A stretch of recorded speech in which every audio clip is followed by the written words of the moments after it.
একটি রাজা সুন্দর একটি রাজকুমারীকে বিয়ে করে সেই রাজকুমারীকে নিয়ে তার রাজ্যে যাচ্ছে।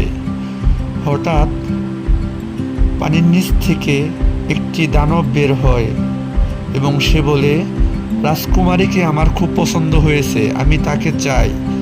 রাজা খুব টেনশনে পড়ে যায়। রাজা ভাবে কি করব এখন। তার রাজ্যে অনেক পানির সংকট দেখা দেয়। তারপরে ভেবেচিন্তে সে একটি নদী খনন করে, কিন্তু নদীতে কোনো পানি আসে না। সে আবার টেনশনে পড়ে যায়, কি করা যায়। পরে একটি দরবেশ তার রাজ্যে হাজির হয় এবং বলে, রানীকে ওই পানিতে ছেড়ে দিতে হবে, তাহলেই পানি আসবে। রানী সৎ ইচ্ছায় ওই পানিতে নেমে যায় এবং ওই রাজ্যে অনেক পানি আসে। রাজ্যটি অনেক সুন্দর ফুলে ফুলে ভরে ওঠে। রানীটি ওই পানির মধ্যে মিশে হারিয়ে যায়। রাজ্যকে বাঁচানোর জন্য রানী তার জীবন বিসর্জন